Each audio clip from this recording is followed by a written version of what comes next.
Hey everybody, this is Jason Ostrowski, and welcome to another episode of the Everything Real Estate Podcast. My guest this week is Teresa Palacios Smith, and Teresa is the Chief Diversity, Equity, and Inclusion Officer at HomeServices of America. And as you can probably imagine, that is such a huge role for any one individual to take on.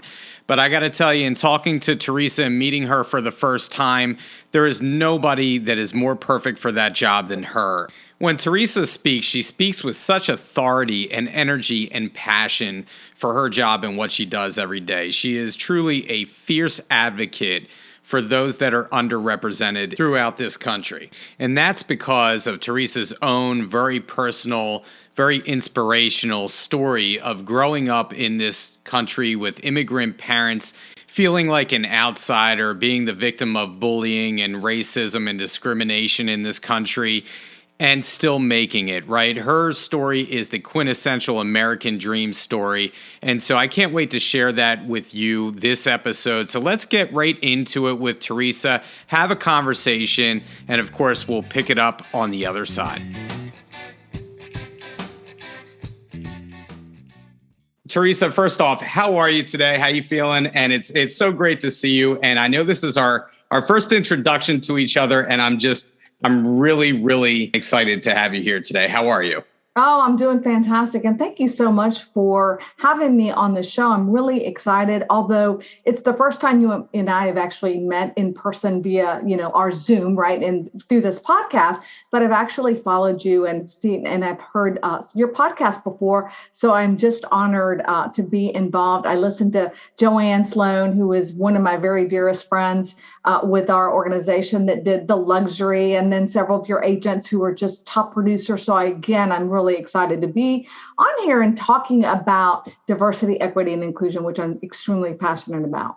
Well, I first of all, like I said, I'm honored because I believe what you do is such an important topic today and, throughout the country, and your responsibilities are so great. And I really just feel like it's a very noble thing what you're doing. So I'm honored to have you here. So I want to jump right into it because I was reading just like you were, listening to some of the podcasts maybe beforehand of what I do. I was looking into your background, what you do. And one thing jumped off the page, an article I was reading about you. And the first question that I have for you now, your parents, who are Colombian immigrants, right, came to the United States. They worked incredibly hard and worked multiple jobs to make a good life for you. And they had the opportunity to own their first home. And when they finally were ready to buy, you did much of the English translating for your parents during the transaction, which I find fascinating in itself. But you remember the memory of your father wiping away tears after you bought the home and tears of joy for all the hard work that he and your mother had put in to get to this point of home ownership. So my first question is, how has that experience and others that you hear like it defined your career and who you are today?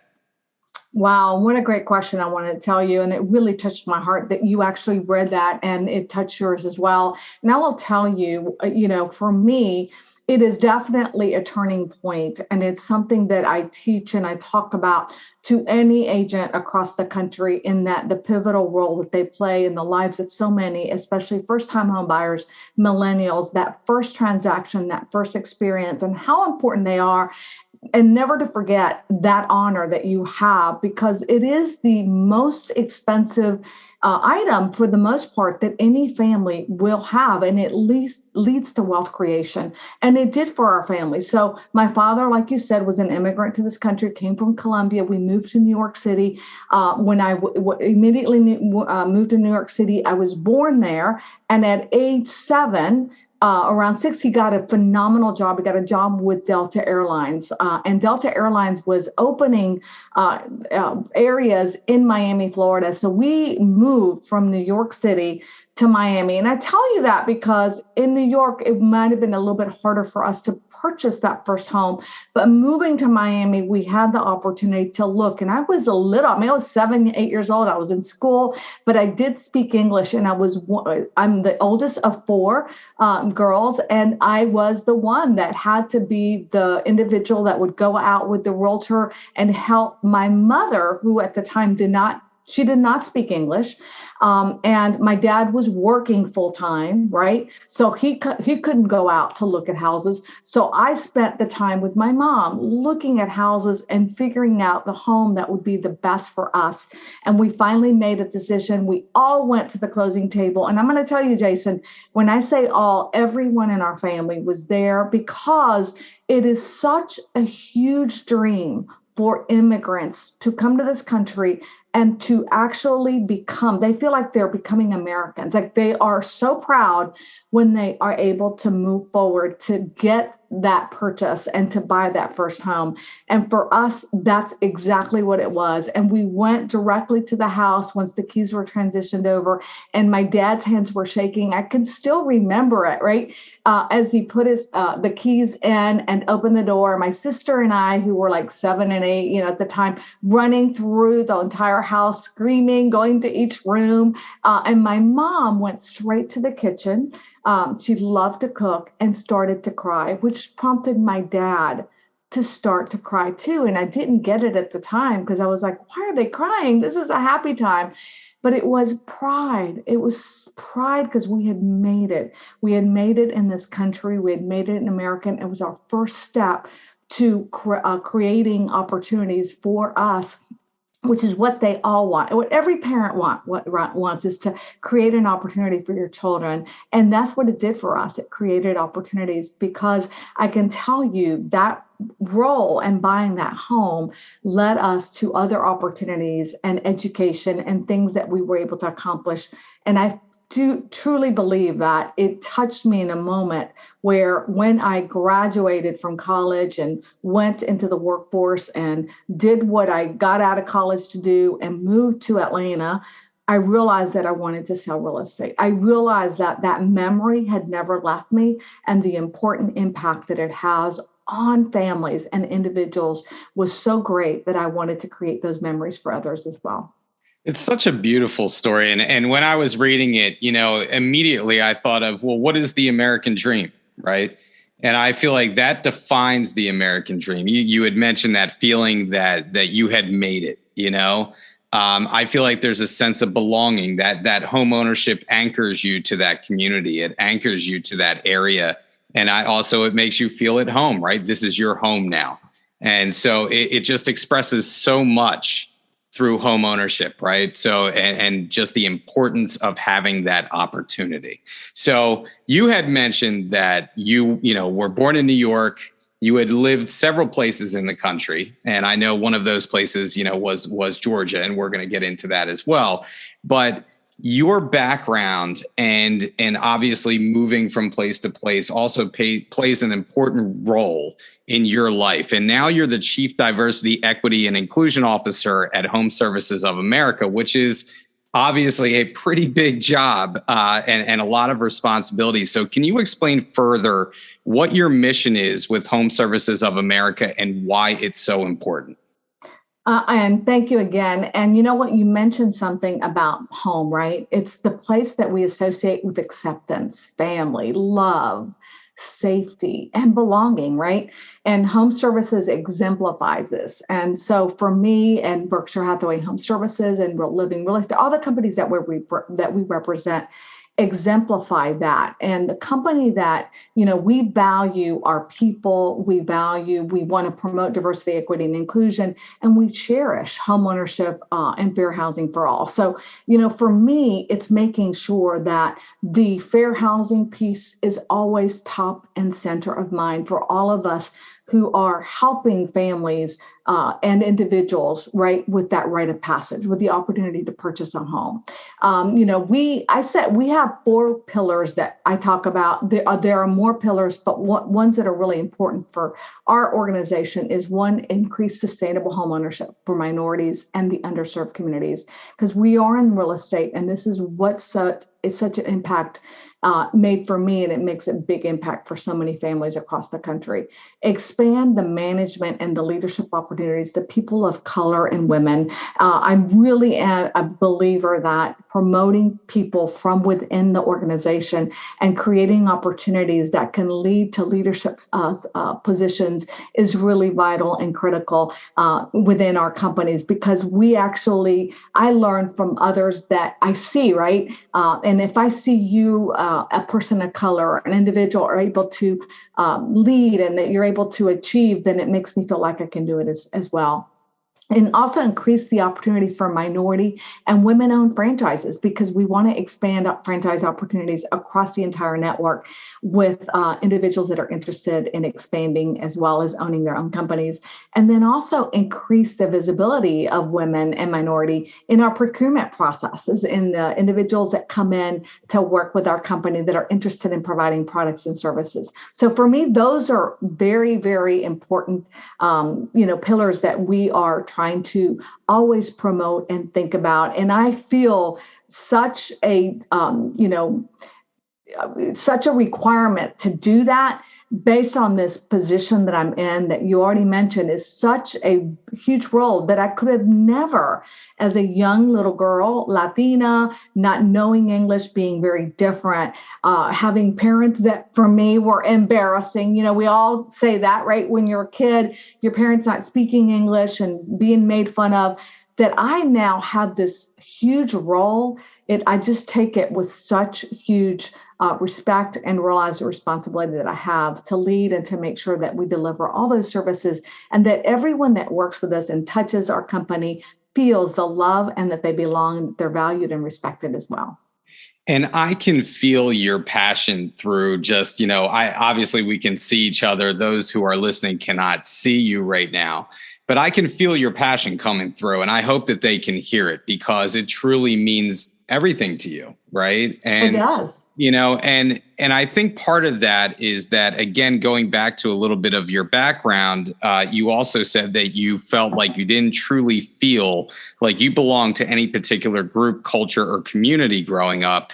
You said you often found yourself being the outsider, quote unquote, and the victim of bullying, discrimination, and racism. So how does that fuel that passion of yours and your mission? And how does your empathy for those in similar situations affect your job every day? Well, again, because of the fact that, so I was born in New York City, right? So think about this. I was 7, born in New York City, but my parents are Colombian. So at home, we only spoke Spanish.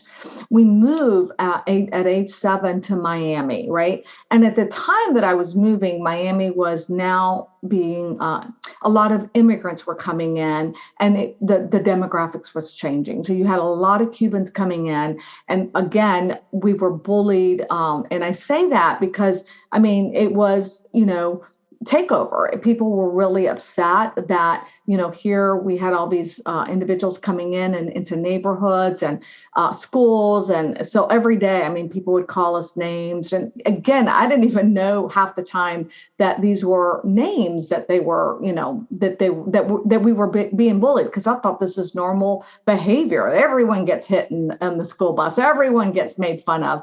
So, for me, I realized, looking back, right, that those were all things that affected me. And I always felt such concern to this day over other people, making sure that they don't feel in the same way, right, that they don't feel bullied.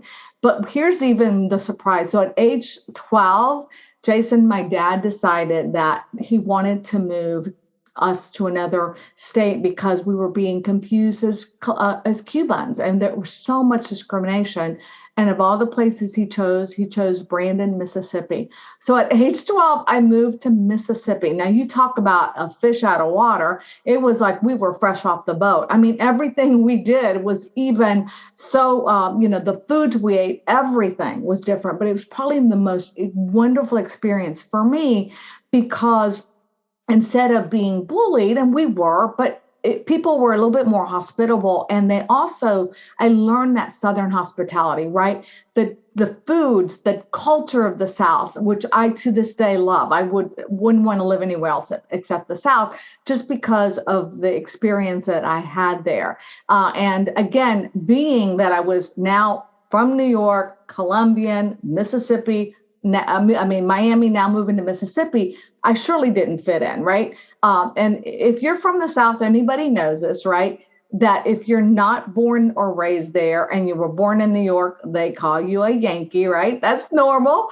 And then when I would visit family, which we still had a lot of family in New York, I had that Southern twang, that Southern accent that I couldn't get rid of. So I was also a foreigner there. They're like, oh, I was a rebel, right? I'm a Southerner. And then when I would go to Colombia, because we were born in the U.S., my cousins would call us what? Gringas. So we're gringas.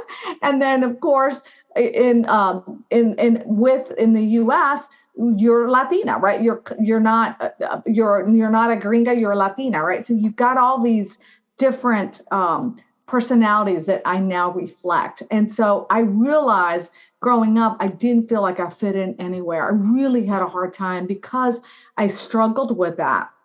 But as I grew older and as I represent this country today and the world that we live in and the companies that are part of the Berkshire Hathaway Home Services family, I realized that I actually fit in everywhere because I'm a gringa Latina with a Yankee rebel attitude. And I can go anywhere and feel like I fit in because I experience things that a lot of people experience. And I just have fallen in love with the fact that that's how I grew up and that those experiences have really helped me shape into who I am today and also into the role that I finally got, that dream job, right, of being a diversity, equity, and inclusion officer and realizing that everyone just wants to belong and wants the opportunity to feel loved and respected. So I think that really kind of cemented this opportunity that I'm in today. And I'm so proud of the work that we're doing across the country and the world in the diversity space.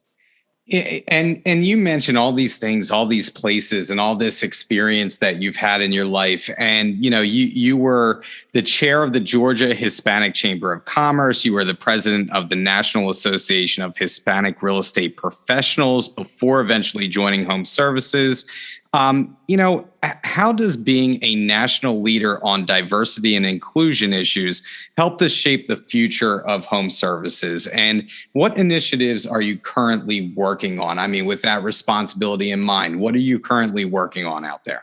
So, Jason, again, a great question. And, with those roles, and I want to encourage because, as a realtor, I always realized, that I wanted to do leadership. That was something that I really felt a passion about. And I loved real estate and I loved the transaction and helping families and listing. I loved all that. But I also realized that I wanted to do something more, that I wanted to give back. I love training. I love education. I love, speaking. That was always something I was passionate about, but I really didn't have an opportunity to do that within the company, right? Because there are so many times that you walk into a company and sometimes they see you in the role that you started out in. And sometimes it's hard to see somebody in another role. So I actually did something that I encourage others to do, and that's to volunteer and to actually, if you're looking at developing your leadership skills, is to go out and find opportunities where you can actually express that leadership and get that training that you need. And that's how I developed it. I went out and actually sought out opportunities where I could probably see myself leading the organizations and developing the skills that I needed. It didn't happen overnight. It was just working as a volunteer, then eventually becoming a leader of these groups and organizations. And I have to tell you, I have to credit Gino Blafari. He is the CEO of HomeServices America. You all know who he is.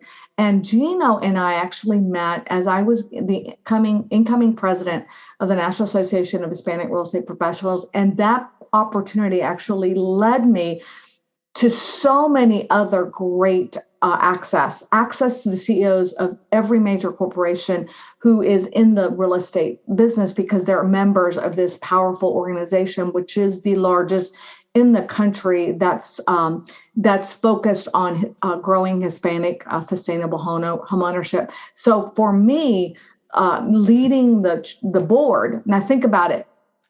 Leading a board of CEOs where Gino sits on the board and he says to me, what are you doing on the local level? You need to come and do what you're doing for us on a national level. And I personally, Jason, I did not do diversity, equity, and inclusion. You have to understand my role was real estate, just like yours, right? My role was working and expanding and opening opportunities and operations for Hispanics and learning all that. So I didn't really actually do diversity, equity, and inclusion. But the fact that Gino believed in me, he actually created this role that did not exist prior to when it was cool. Like right now, this is one of the hottest roles, right? That you see a lot of people are looking for DE&I specialists. But he actually did it 5 years ago. So this was something that he thought was important for our company and our organization. And because of the role that I had as the national president, what it does, it gave you the entree to other organizations that we partnered with. So including the National Association of Real Estate Brokers, which is focused on Black home ownership. And so I knew all the leaders of that organization, ARIA, Asian Real Estate Association of America, that's what focused on AAPI homeownership growth. And also I worked with LGBTQ plus community, which focuses on growing that community. So we worked with all of these groups and I knew them, and we would honor each other by participating in each other's organizations. And what that did for me was opened a whole new area of learning. From, hey, when do you give a gift, of chopsticks? Or, why is it important for you to understand pronouns and the meaning of that when you're dealing with the LGBTQ plus community client, right? So all of these things I was able to learn from the exposure and opportunities that I had in this role. And with that, Gino said, let's do this. Let's do it on a national level. Let's make partnerships with all the organizations that empower our agents, that can help us increase homeownership and fair housing for the opportunities for all, and to make sure that we deliver programs and events that actually change the trajectory for homeownership, because that is really what the goal is for our organization.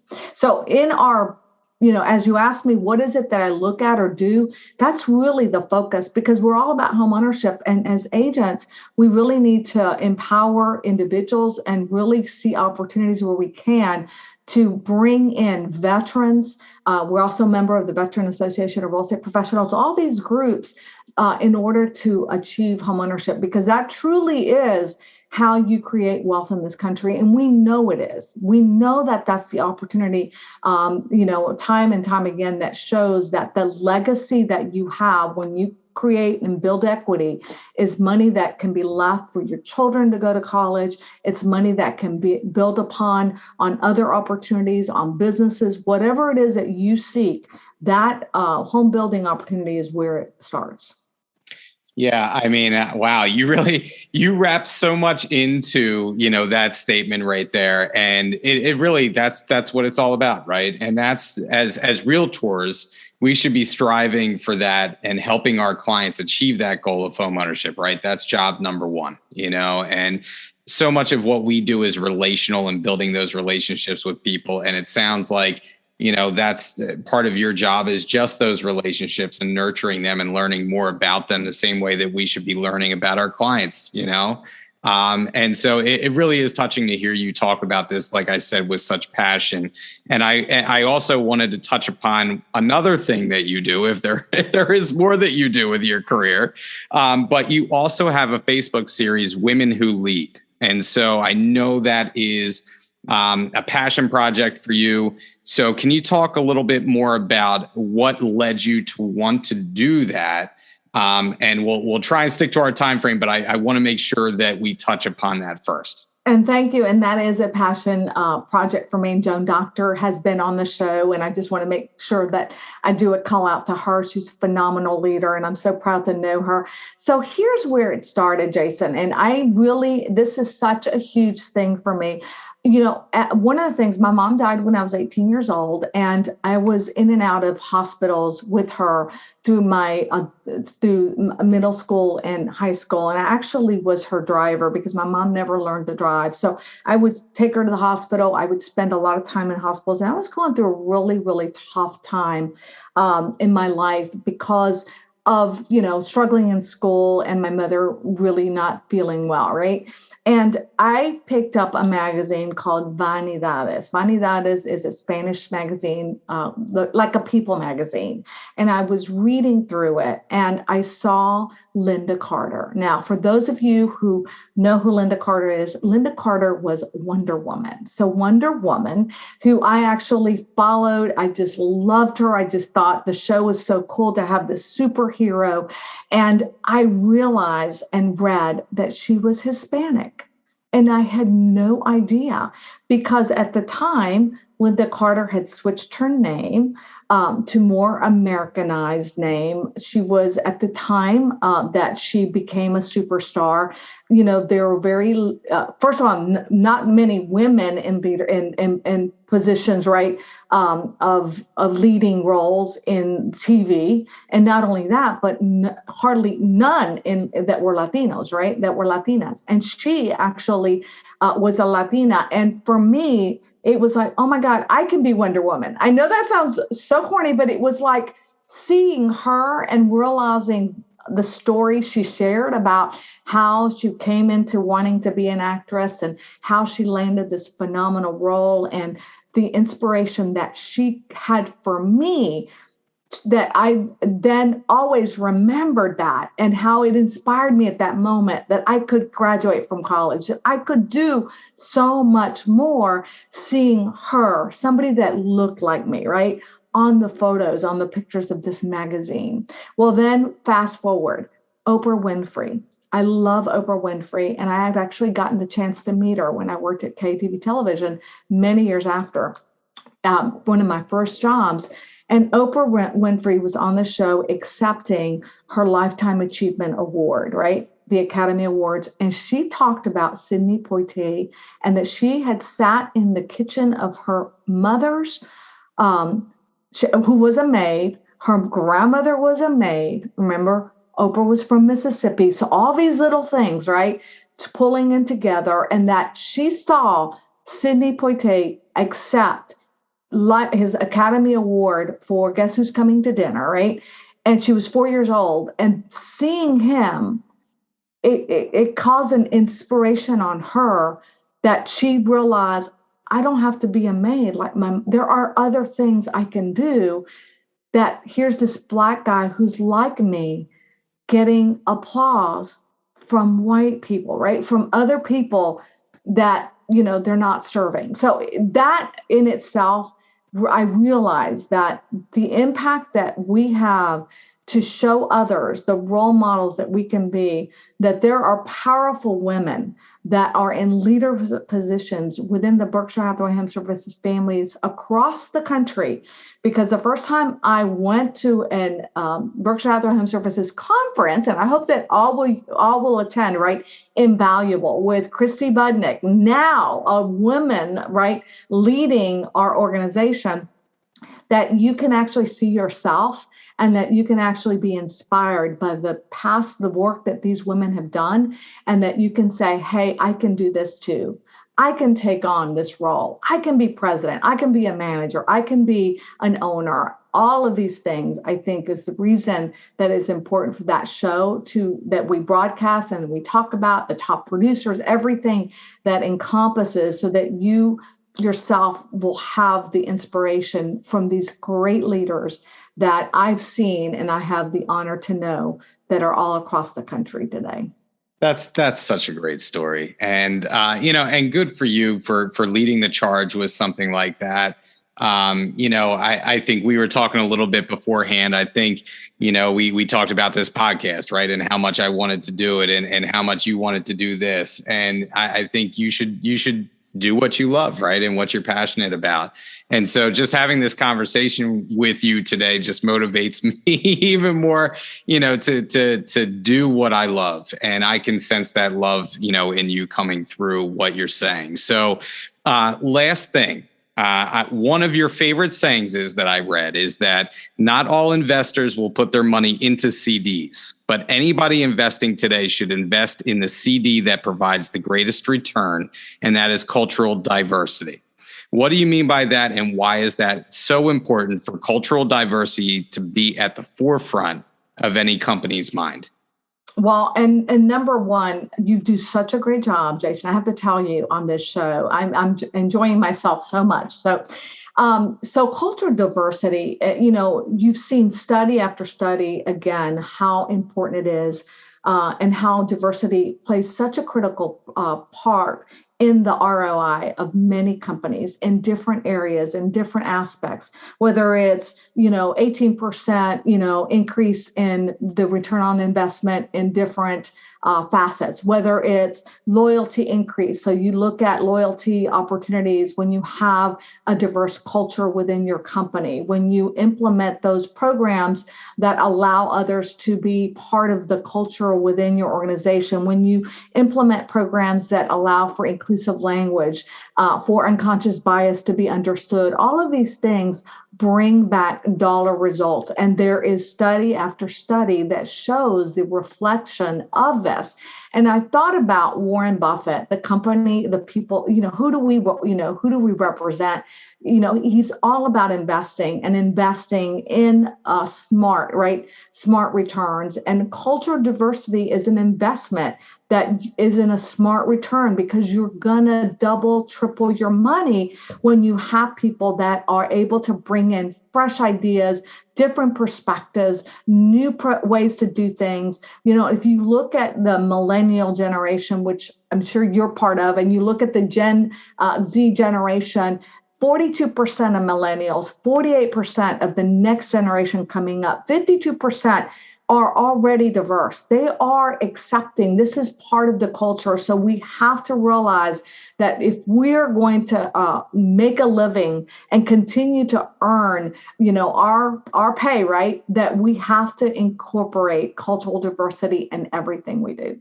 So that's why I think it's really important. And there is, study after study that shows how profitable it is to do business when you're inclusive and when cultural diversity is part of your routine. Well, it's win-win for everybody, right? I mean, not only is it the right thing to do, but, you're saying right here that it's good for your bottom line as well. So there is no reason for any company not to invest in that side of things, and make things more diverse. Obviously, it makes it more exciting and just more enjoyable altogether when you have different cultures, different points of view, different people from different backgrounds. Obviously, that makes for that melting pot that we talk about, and makes America America. It's a great perspective to have, I once saw I've heard Dr. Ben Carson speak at an event, but I like this analogy that he had. It wouldn't be any fun if you went to the zoo or to the aquarium and all you saw were goldfish, right? It's just the variety of the beauty of the people and who we are that makes such a big difference. And those perspectives are really what is the U.S. today. Well, we're going to leave it right there. And I so appreciate you coming on today, spending a little time with us. We got to know you a little bit, and our agents can obviously listen to your voice and hear again what you have to say. It's so important. So thank you so much, Teresa. I really appreciate it. And hopefully I'll see you in person at some HomeServices event in the future. And Invaluable, right? That's going to be in Kentucky, right? Our Invaluable conference that's coming up. Hopefully I'll get to see you there. All right. Sounds great. Have a great day. You too. Thanks, Jason. It's a true pleasure to talk to Teresa, get to know her a bit, and see what she does on a daily basis for HomeServices of America and how she just works tirelessly to make this country a better and more diverse and equal place for everybody. Just a few takeaways that I wanted to mention to all of you. Number one, hearing Teresa's personal story about how her parents came to this country, worked incredibly hard to buy their first property, and went through the rigors of discrimination and racism as they're just trying to provide the best opportunity for their children to make it in a new country, a new environment, a new culture. Just speaks to me about how we can all do our part to just be kind to people. In the end, we all want the same things, right? We want happiness, we want opportunity, and we want safety for our family and to be able to grow in an environment and make the best life for ourselves. And that leads me to the second point, and that is the opportunity that we have as real estate agents that excites me to be able to provide that stability, that safety, that security for a family by providing the dream of home ownership, right? And we talk about how owning a home anchors somebody to that community, that ingratiates themselves to that culture, and it provides us as realtors, the chance to have somebody be able to fulfill that dream of theirs.